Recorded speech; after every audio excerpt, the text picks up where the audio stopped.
Let's get back to it. We're talking about radiometry and in particular shape from shading. And we've derived the basic equations of shape from shading. And we are now to define our algorithm, which is called photometric stereo.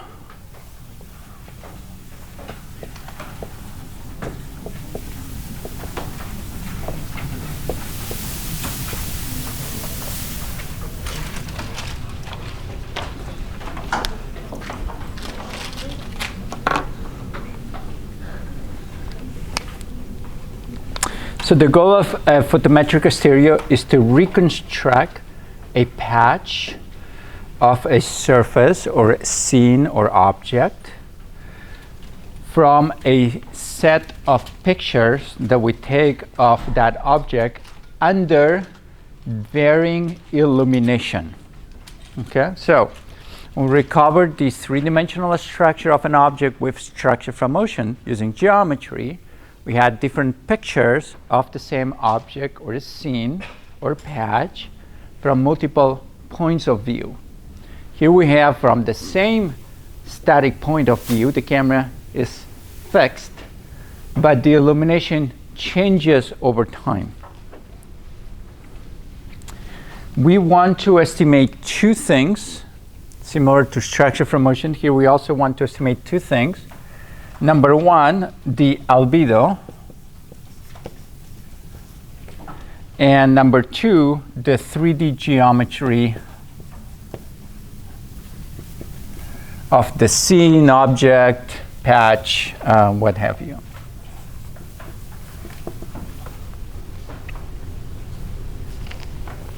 Now, as always, we need to assume a camera model. We need to use a camera model, because otherwise, how are we going to recover this three-dimensional geometry, right? I mean, we need a camera model. Which camera model do you want to use? Should we go with the simplest we can think of? Weak perspective. You want to use weak perspective? We can do that. You want to do that? Yeah, orthographic. It's a little easier, right? Okay. So why don't we use, for a camera model, we'll use the orthographic camera model, which is given by, if I have a pixel in three-dimensional space, say x, y, and z,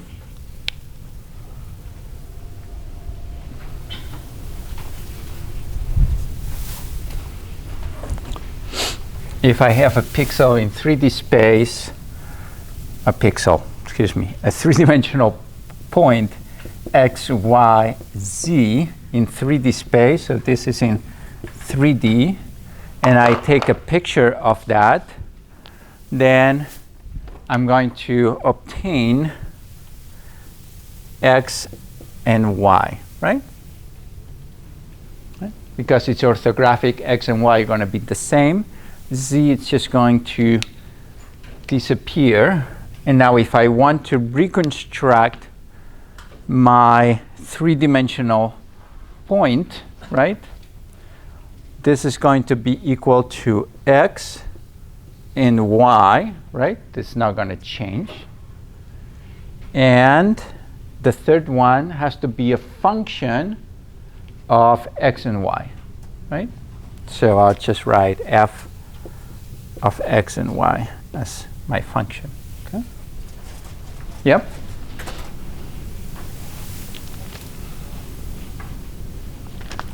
This here, you will see it referred to in general as the depth map,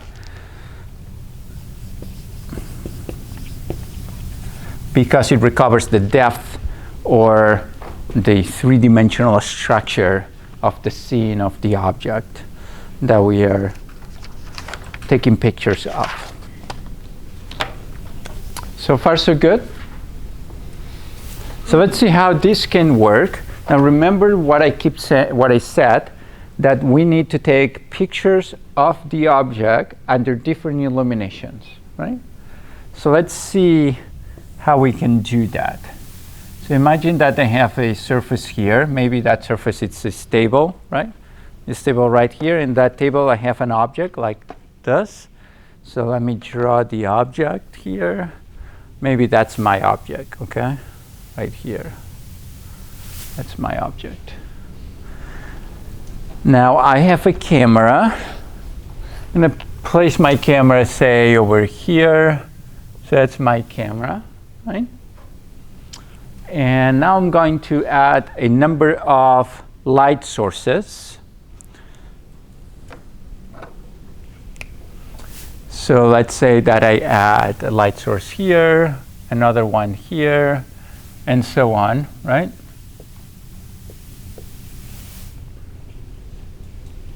So these are my light sources.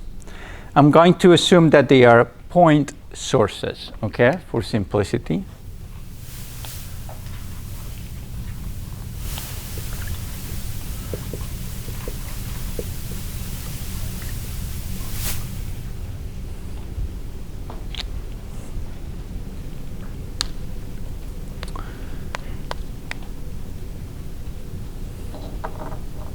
And let's say I have n of them. So let me call this S1, S2, Sn minus 1, Sn. Okay. I'm also going to assume that there is no ambient illumination, and that there's no other lighting other than these point sources that I have drawn here on the board. Okay, that's the only lighting I have. So the object can only be illuminated by these light sources. And I have control on how or when I turn each of these light sources on and off. And because of that, I'm only going to have one light source on at the time.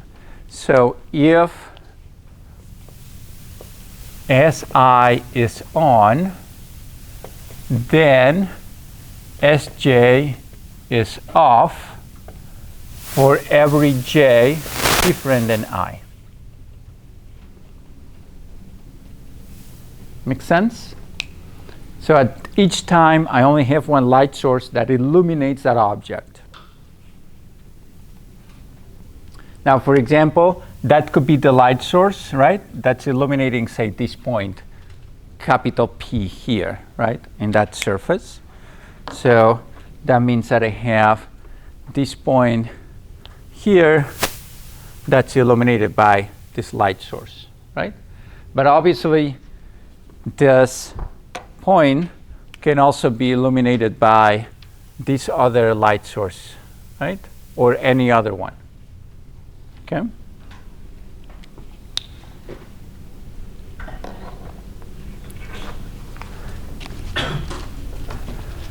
So when it's illuminated by this one, then I have this vector. Remember, we'll call it S of P, let's say S1, right, of this point, P. And I have another vector, this one here, which is the normal of the point. Remember that from our shading model? Okay, everyone? And our model was that the radiosity at that point P is equal to rho of P that defines the albedo, right, of the point P times the shape of that point given by the normal times the source I, the ith source.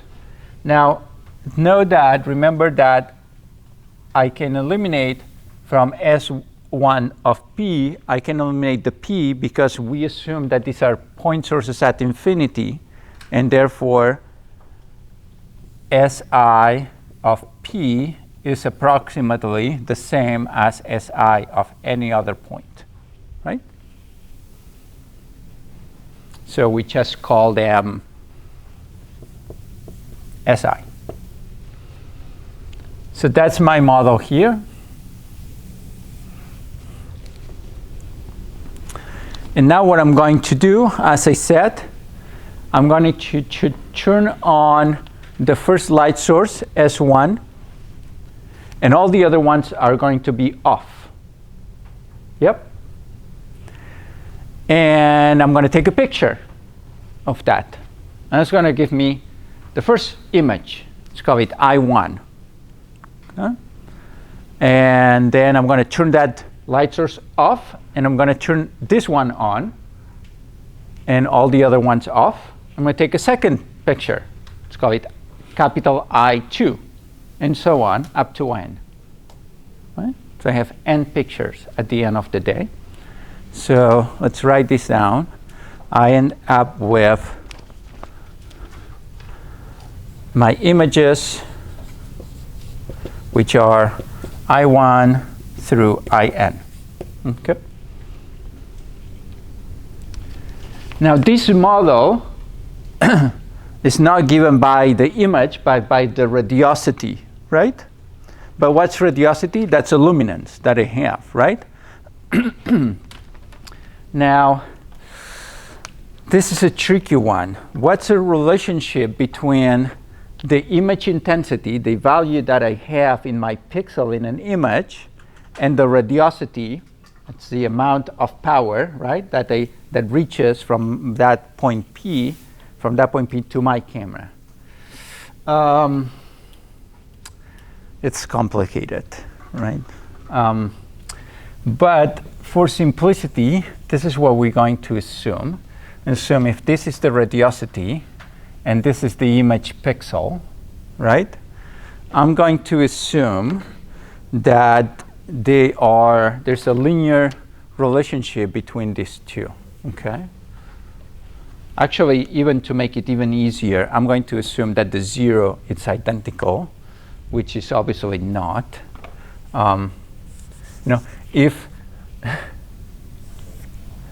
If zero were zero, that means I could take pictures with just a tiny bit of luminance in my environment, right? But as you know, cameras require quite a bit of illumination to actually observe something, right?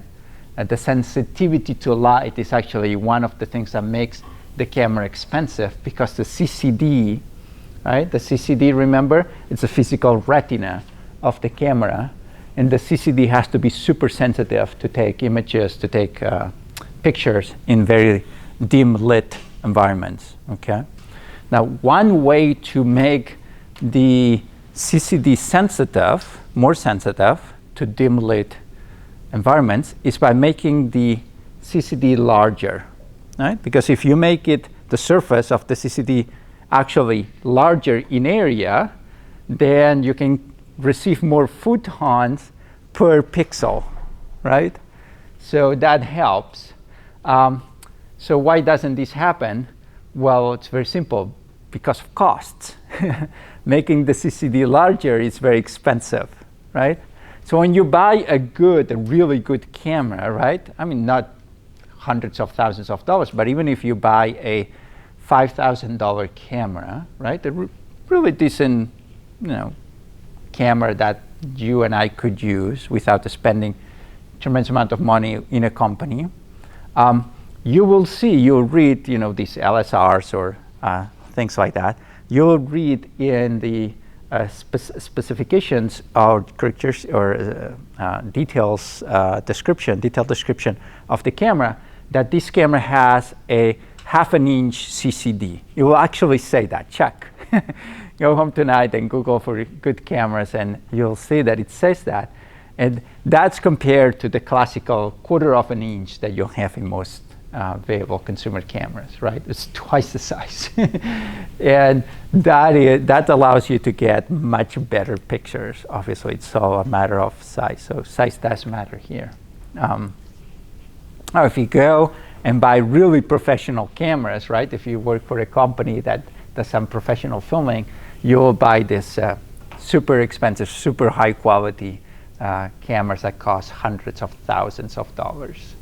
And I don't even know the size of those CCDs. But also, not only these cameras, even probably the $5,000 camera will also be like this, or maybe not. You'll have to check. But if it does, it will say that it has 3 CCDs. Check that. That's important. 3 CCDs means that it has a CCD for red, 1 for green, and 1 for blue. So the way red, green, and blue are detected are with filters, right? You put a red, green, and blue filter, and then you take the 3 images and you construct the color that way. The problem is that you have to put the red filter, take the red image, the blue filter, take the blue image, the green filter, take the green image, right? But obviously, if you have 3 CCDs, you can take them at the same time. It's obviously better, it gives you a sharper image, especially if an object is moving really fast. Right? So these things matter, but obviously it's a matter of cost as well, right? On how you can do that. So this is not exactly 0.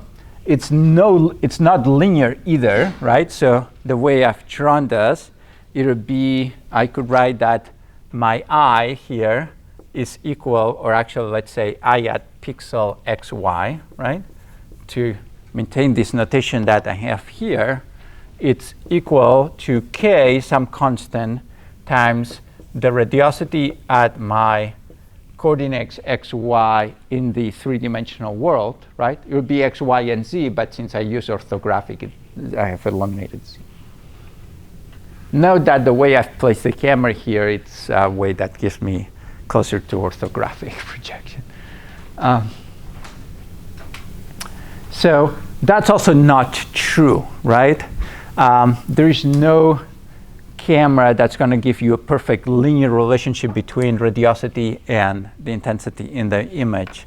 The better the camera, the closer this will be within some numbers, right? Within some reasonable, or within an interval, or reasonable interval of intensities or radiosities. But generally, this function is nonlinear, right? And estimating that function, it can be estimated, but it's just cumbersome, right? You have to have the right equipment. There is an equipment. If you are familiar with photography, right? Professional photographers generally go with some additional devices that are not the camera, right? And for lighting, you will see them use a specific device that has a hemisphere on top of it, and they just place it in a place, and that actually computes the amount of light coming from different directions, right? And that allows them to set up the frame of the picture. So if you have the right equipment, you can compute that function, right, for a specific camera. However, let's say that you compute that, right, that you need that in your application. You know, after you graduate from Ohio State, a company pays you a lot of money to do some image processing, computer vision work for them. They say, oh, I know this is not linear, but I can compute it. I know how to compute it. Yeah, but the camera over the day gets warmer and cooler depending on its use. And when the camera warms up, that function changes. So if you want to measure that, be, again, cognizant of those variations over time. All right.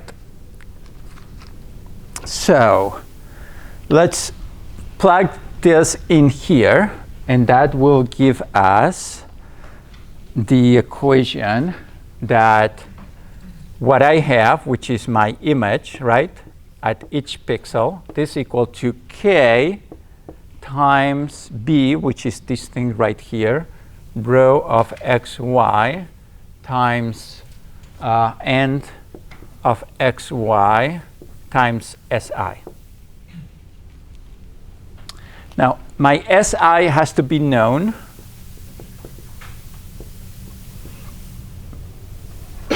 This is easily computable. If I'm taking images in my environment, I know where I place the light bolts, right? So I just measure the angle. I respect to the ground, the floor, the table, what have you. So this vector is easy to obtain.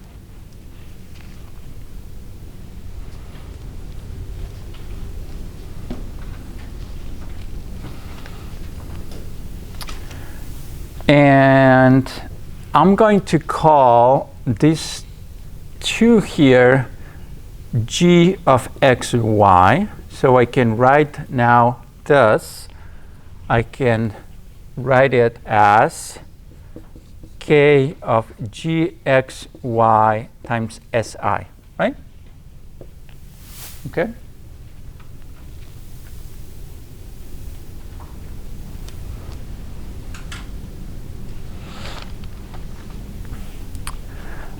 Let me do one more simplification, because I don't like to have a constant here, as you know. I hate constants. So I'm going to change this for vi with vi is equal to k si. Okay? You see what I did there?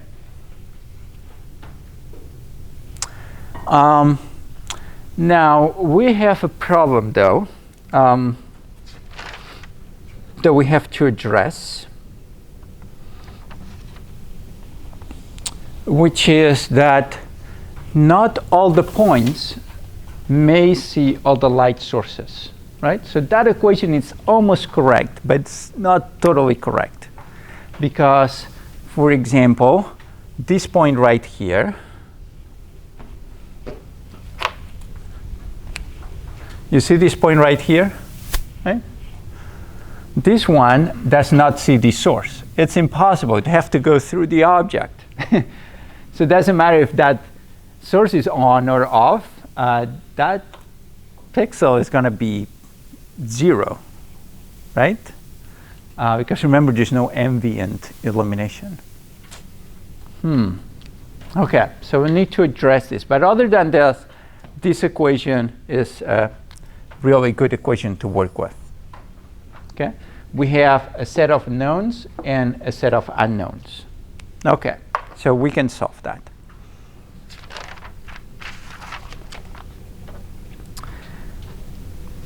Now, what we're going to do, as always, we're going to construct a matrix V of all the VIs that I have. So I'm going to have V1 transpose, V2 transpose, and so on up to Vn transpose. Okay? So these are all my vectors of all the sources. And for all the images, I'm going to do the same. All my images, I'm going to call them a small I of xy, which is going to be the collection of capital I1 through capital In. Okay. Whoops. Too many n's. xy. There you go. Okay. That, I don't know why I used this. Let me write it as a vector rather than a set. Okay. Great. So that now allows me to come back here, right? And write, instead of this, now I can write I of xy that contains all the images. It's equal to g of xy times v, the vector of all the corresponding sources, point sources. Okay? Very good. That is our equation. Okay, so I said that the SIs, I can compute them, right? I can go to my world and actually compute them. So is this known or unknown? Known. Okay, good.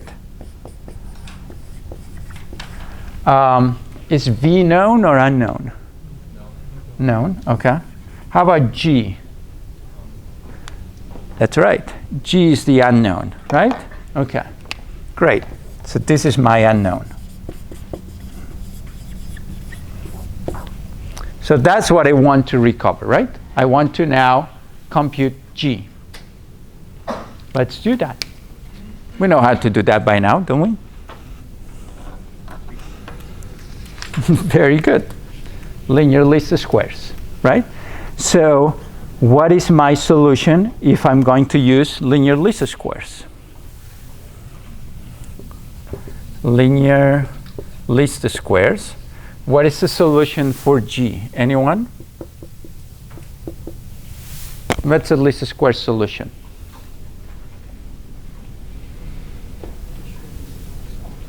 Yeah, speak up.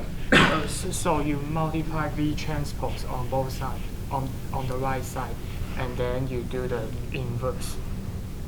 Very good. So you compute the inverse of V transpose V, but we have a problem, right? Because this is not a square matrix, right? So we need to use, instead of the inverse, what do we need to use?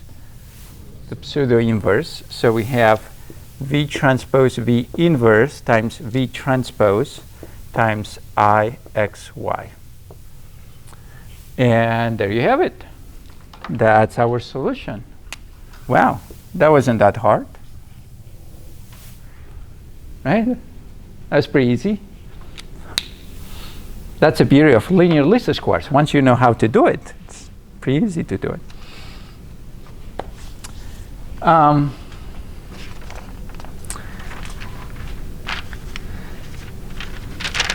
So that's almost correct, right? It's almost correct. But we're missing that little part of the equation that I mentioned, which is that not all points see all the sources. How can I solve that? Anyone has an idea of how I may go about knowing which point sees which light source?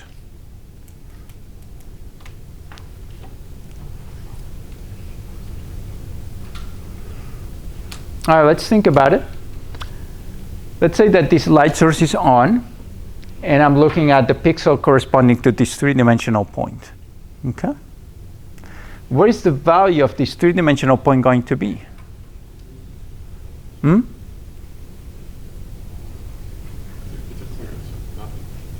Zero. Correct. Okay. How about this other pixel here? It's going to have some value different than 0 because it can see the light source, right? So can I use that to actually solve this form of equations? Of course. It's actually really straightforward. I'm going to create a matrix. Let's call it, I don't know, special I for each point x, y, which is a diagonal matrix with I11, I1 x, y, y, I2 x, y. So all the images at each point up to IN, and zeros everywhere else. Okay, diagonal matrix.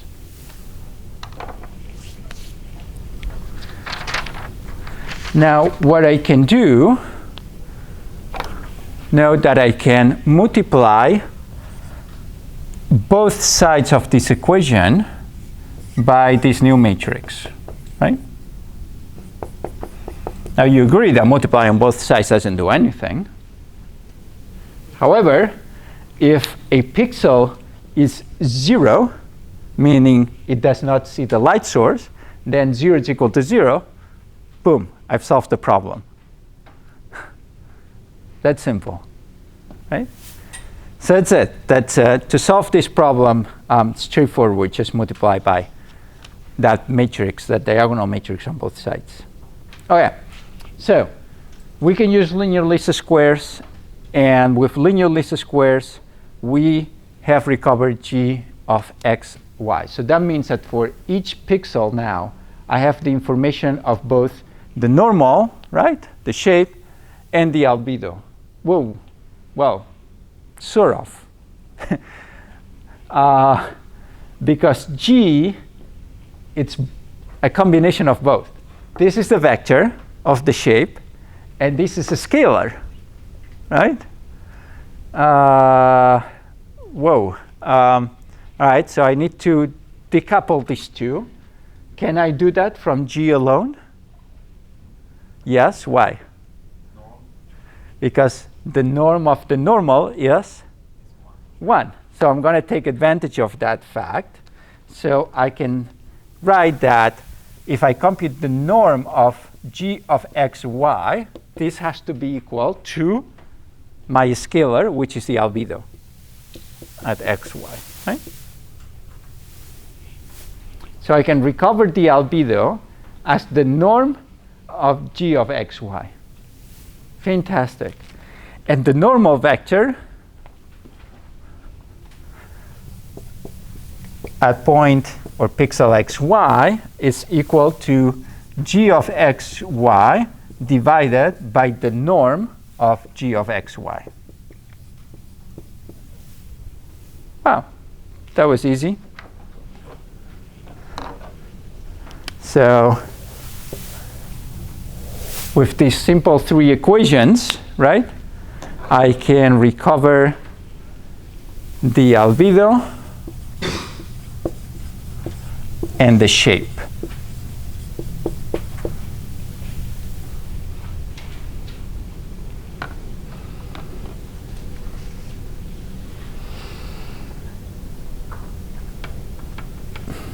Am I done?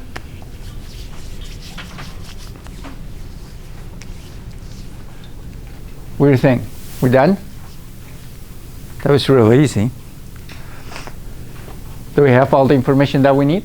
I mean, we do, but do we have it in the form that we want?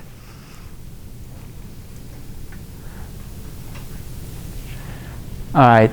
I lied somewhere. So you have to tell me where I lied. I mean, it's not a huge lie, but it's a lie nonetheless. Yeah, well, yeah, sure, but that's the best I can do, right? Yeah, true. The linear relationship. What's that? The linear. Oh, no, let's assume that that's true. Yeah, you're right. You're absolutely right. But let's assume that that's true. Otherwise, that can be really complicated. So I have recovered the albedo, right? Yes? You all agree with that? Have I recovered the shape of the object?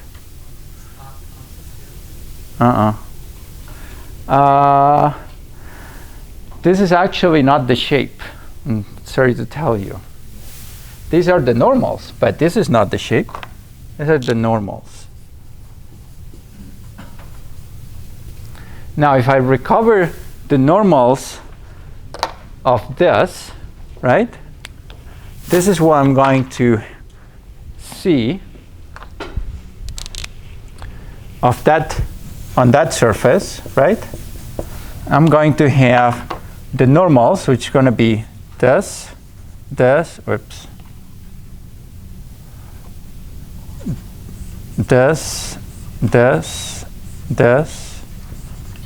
and so on, right? Right? That's what I'm going to recover. You agree? But that's not the shape of the object. It's just the normals of the shape. I still have one more step to go from here to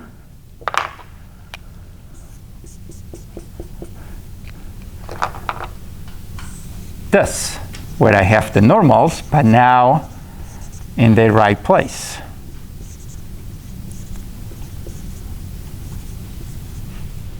So I need to go from here to here. How can I do that? Anyone? Integration. Very good. I can integrate, right? Because here I start at 0, fine, or whatever I want to consider 0, it doesn't matter, right? Let's say I'm considering this 0. Now I know that I'm going up in this direction, so I can compensate, okay, I'm going up that much. And now at this next step, I'm going up this much. And then at this next step, I'm going up this much. And then this much. And I can reconstruct the shape of the object like this, integrating. That's called shape from integration. So let's see how we can do that.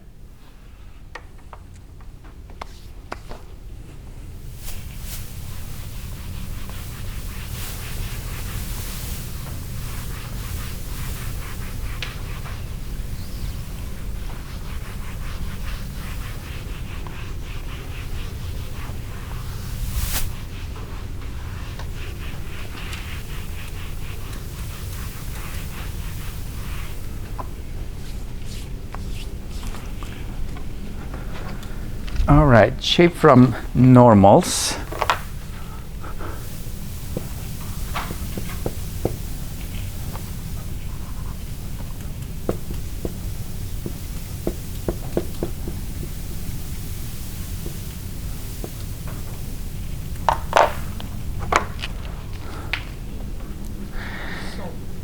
Yeah. When you go to linear least square solution for the G, are you sure the terms with me's on the left is not on the right? I'm sorry, what? So I mean, this term should be on the right? On the right side of I. Oh, I multiplied this, note here, I multiplied this on both sides so that I can have 0 equal to 0 when the pixel is occluded, right? All right, so the normal at the point P must be orthogonal, correct, to the gradient of the shape of the object, right? So if I have a shape like this, and this is my normal, then the gradient, right, is orthogonal to it, right? In other words, I can write that the gradient at the point xy times inner product with the normal has to be equal to what? 0, right? Because they are orthogonal. Good.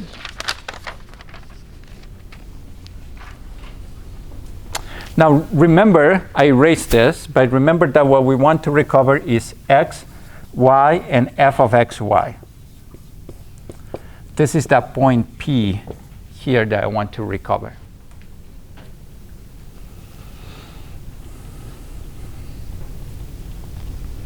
So the gradient of my function is going to be equal to the partial derivative with respect to x,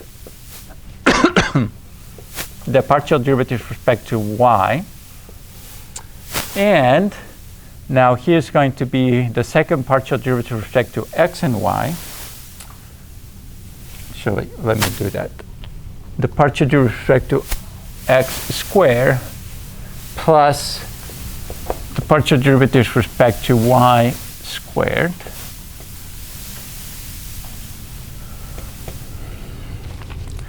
And that obviously in a surface like this, right, represents the gradient of that function, right, that I want to recover given the normal, right? And these two are orthogonal. Yep.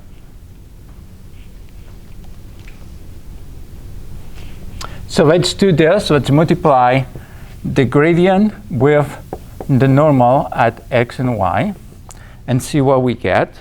So we're going to get the gradient is the partial derivative with respect to x times the normal. Let's say that the normal, this normal, right? The normal of xy is given by the normal x of xy, normal y at xy, and normal z at xy, the three coordinates of my normal, right? And that way I can write here nx of xy. Now I have the partial derivative with respect to y of ny xy. And, oh, actually, this is inner product, so this should be plus. And the partial derivative with respect to x squared and the partial derivative with respect to y squared times nz, right?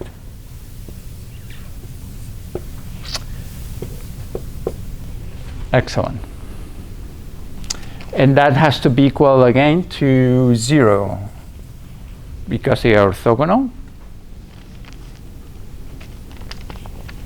So to make this vector equal to 0, all I need to do is I need to have nx should be equal to negative f of the partial derivative of f with respect to x.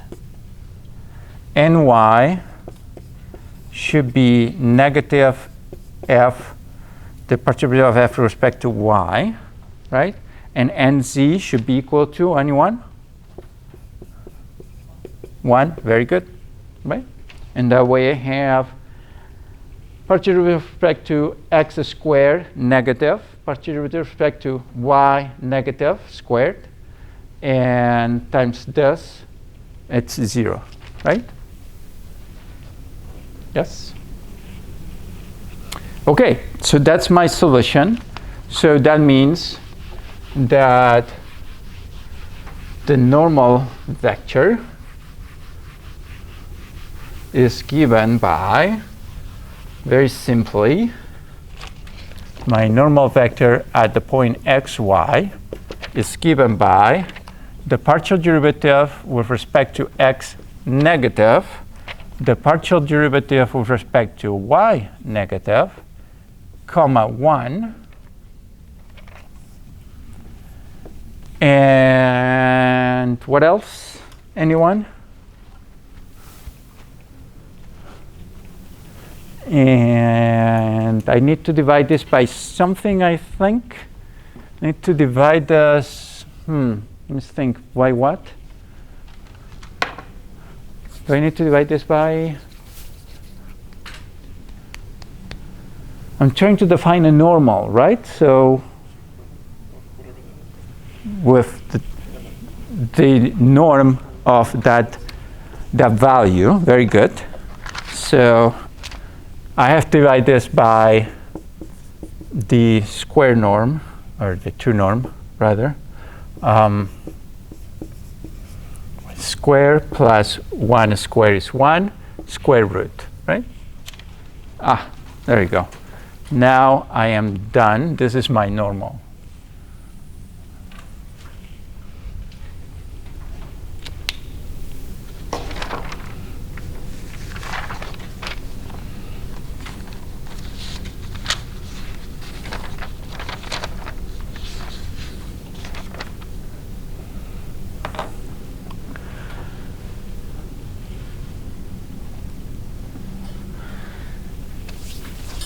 Okay, there's small detail.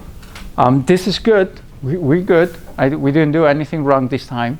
But when you implement this in the computer, you are going to run once in a while into numerical issues. Okay, so there is a very simple trick that you're going to use in those cases that will detect when you are making a mistake of that approximation of the normal. Okay, so let me explain how this can be done. It's actually really simple, very elegant, and it doesn't take much more in your code to actually compute this and make sure that your calculations of the normal that you obtain are actually correct.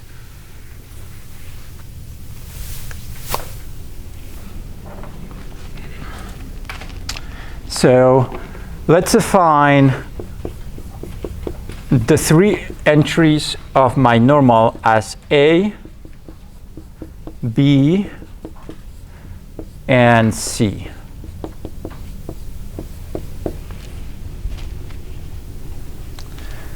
Now that means that the partial derivative of f with respect to x is equal to A over C.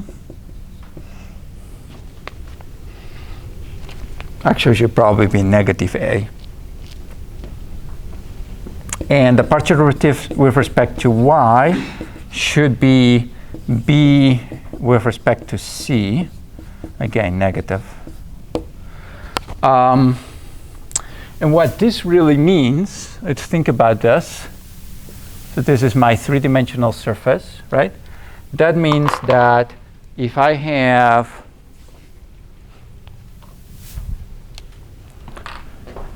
a P 3-dimensional point P here, And this is defined in, let's see if I can do that correctly, defined by these 3 axes that I have here, right? And then my vector, my normal vector, is this one, correct? Then I obtain this projection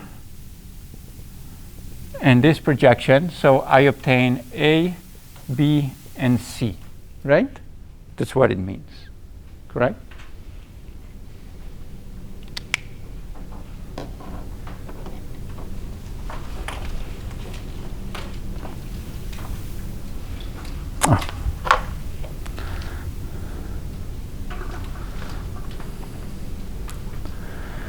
Okay, so far so good?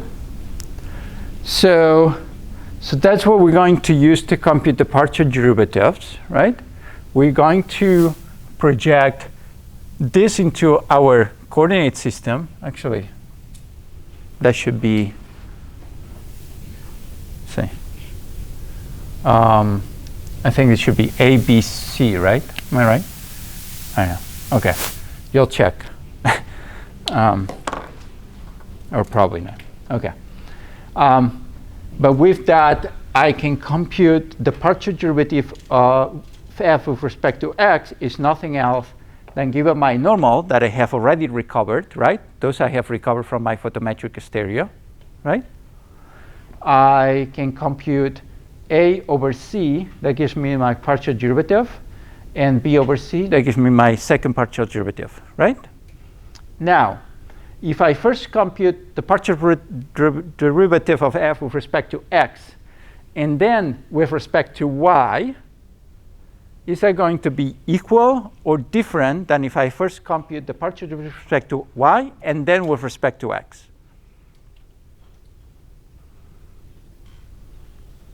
Should be the same, right? Shouldn't change. Why on earth would it change? Doesn't matter.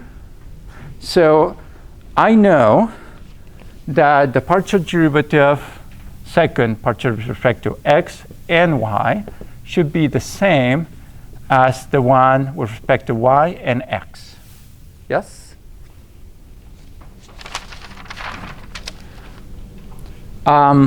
So I can write this, right, that a over c and now partial derivative with respect to y, right? Because this is x, right? So this is a partial derivative of x, and now I do it with respect to y, which I'm not going to do, but now call this maybe a prime, b prime, c prime, and then you're going to have b prime over c prime, right? Minus the partial derivative of, let's see, b over c with respect to x. This should be smaller than some epsilon, right? Should be small. Epsilon is small scalar, right? If that is not small, it means that your computations went wrong somewhere. Doesn't mean your equations are wrong. It means that numerically something went wrong. Okay? So this is actually a very simple to implement test in your code that will tell you how well you're doing.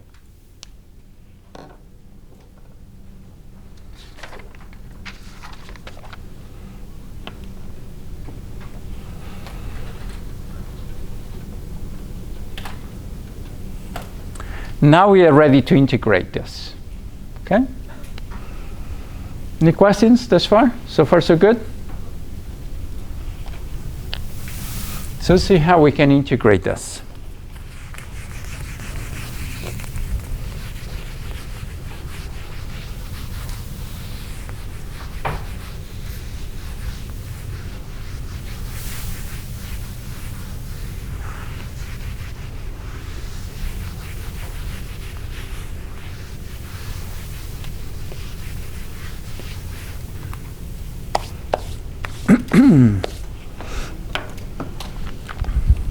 So shape from integration.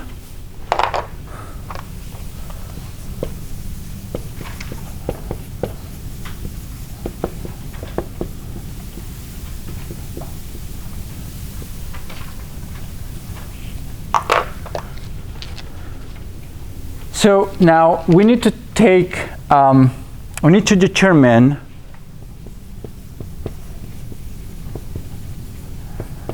an origin point x and y, right?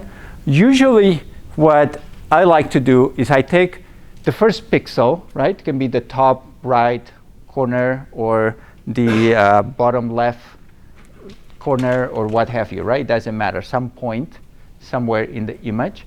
That is your origin, right? That means that's my 0 for z. And now I can go up or down from that, right? But I have to start at some point, I have to call it 0. Doesn't matter whether this one is 0, this one down here is 0, or the center of the Earth is 0, or whatever you want to define 0. It doesn't matter because that's our coordinate system. It's placed 0 for z, right? It's placed in that place, right? So, okay, that doesn't matter. Determine the, say, origin of x and y.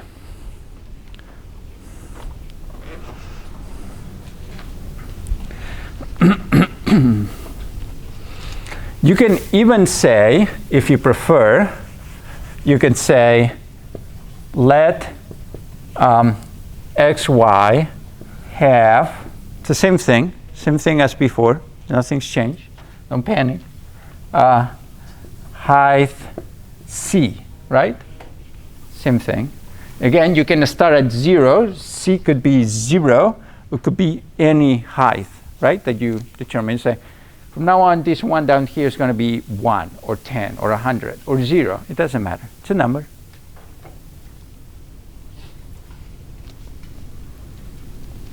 Now, if I want to compute the shape of the object, which is my f of x, y, remember? Because my three-dimensional point is x, y, f of x, y, correct? Yes? So if I want to do that, then, as was pointed out before correctly, I need to integrate, right? So how am I going to integrate? I need to integrate from that point to some other point along a curve, right? So what I'm going to do, I'm going to integrate about that curve over the partial derivative of f over x and y, which we know how to compute because we've done it there. And dl, this is the line that I'm using, or the path that I'm using here, plus c, my constant, right? So all I am doing here is I start at this point, and this point is at c, right? This is the z direction. If this is c, then I integrate this, and I add that integration, right, over that line. Okay? Now note that this line or this equation is invariant to the line that I select, right? It doesn't matter whether I use this line here or I use this other one here, or for that matter, I could use this one, right? It really doesn't matter, true? The end result is going to be the same. I could go up Mount Everest and then come back down and then go up the step I need to measure, and I'll measure the same gain in z that if I had just moved up one step. So the path, it's not important. What's important is that you start at one point and you end at that other point.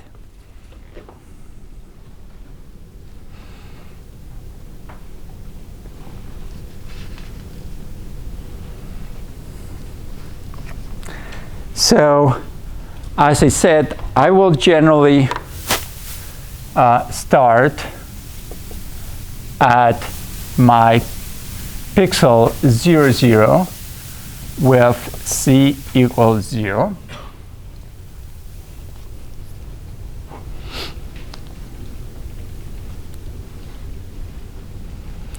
And now I'm going to grow, say for each UV, I'm going to grow, which means I'm going to compute I'm integrating from O to B and from 0 to B and from 0 to U, right?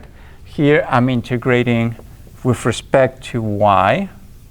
So I'm only integrating with respect to Y. So this is 0 and this is dy plus, now this one is with respect to x, x0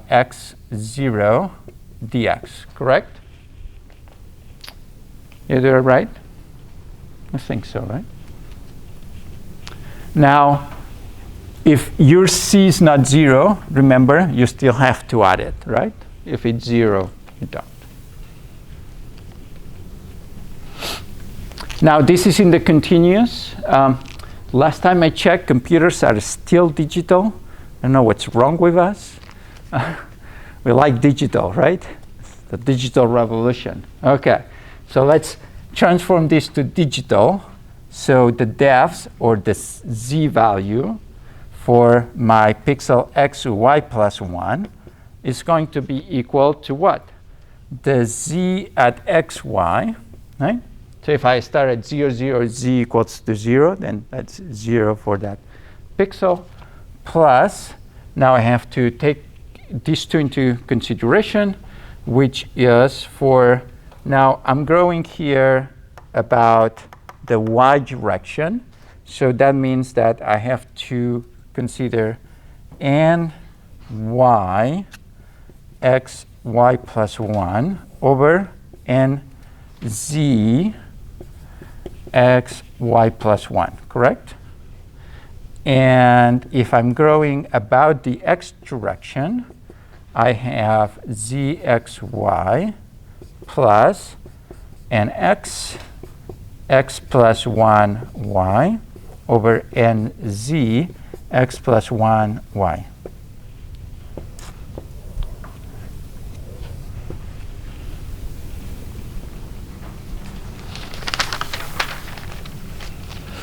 Yep.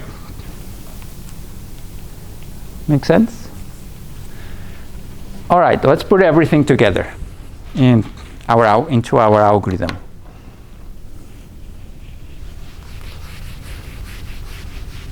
And that's the very last thing that will be or may be in the midterm. Okay? So you only have to review up to here.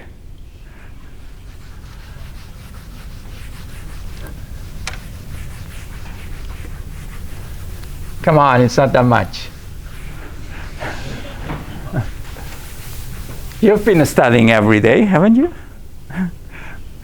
Practicing doing all the homework and doing all the extra MATLAB things that I've suggested. So that should be pretty straightforward. OK, so algorithm. This is the photometric stereo algorithm. OK.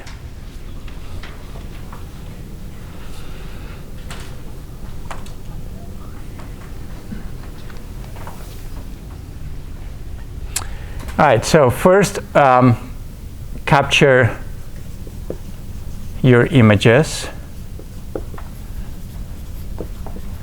under varying illumination, right? As we have defined. Compute, if you don't have it, compute capital V, that's a matrix whose vectors, whose row vectors define the position of the light sources, right?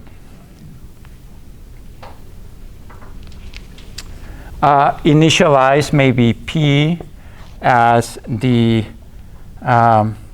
value or the measured value, or let's just say the value of the partial derivative of f with respect to x. We've shown how to do that, right? With respect to x, a over c of the normal. And the other one, Q, we'll call it the value of f with respect to y. Okay.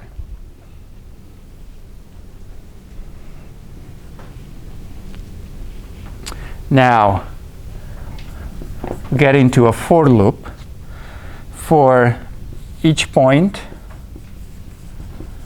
or for each image point, x and y, do number one, A, compute IXY and that capital I of XY, right? B, solve for this equation that we had.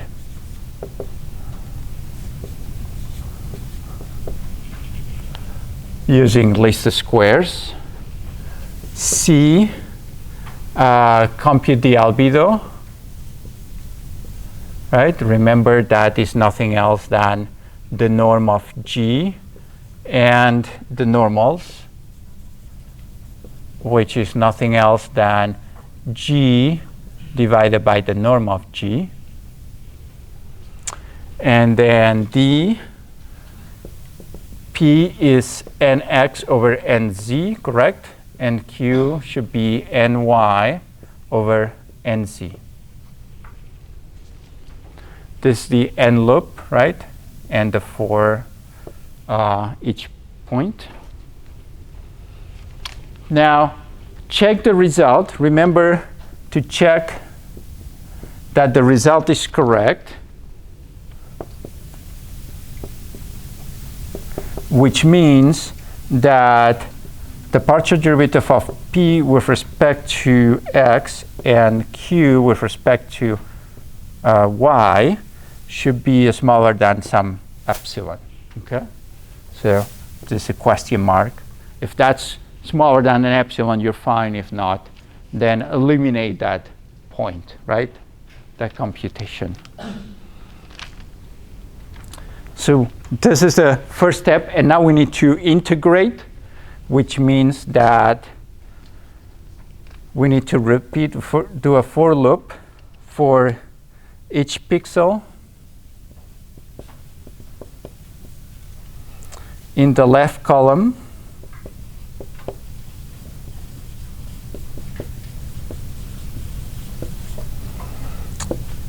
of the, let's call it the height map, meaning the map of the height of the pixel, the z value. We'll do the z value, right? These equations that we've derived right here. The z value, it's equal to the previous z, right? This one right here, plus this one, which we have called q. Okay? And one more. Now for each row, we do z, it's equal to previous z plus p, right? N. That's it. Now, the way I've done this, right? Note that the way I've done this, if I have an image, and these are my pixels, I have integrated with this path, right? I have first done columns and then rows, right? But remember that the path, it's irrelevant, so I could have done rows first, columns first. I could interchange column, row, column, row, column. It doesn't matter, right? It's up to you. There's just one possible solution. Okay?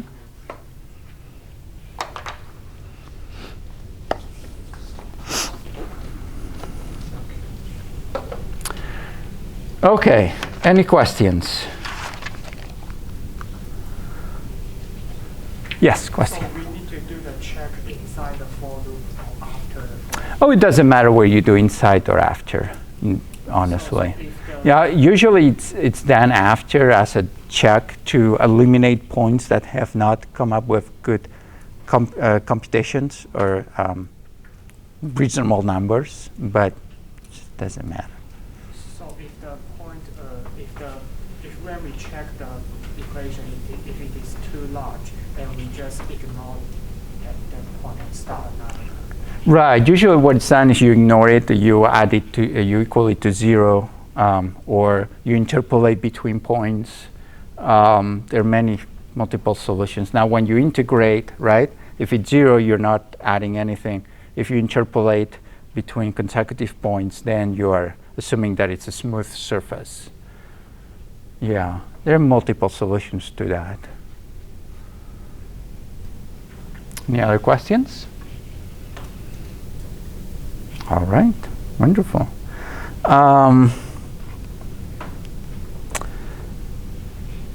Okay, so let's probably stop here.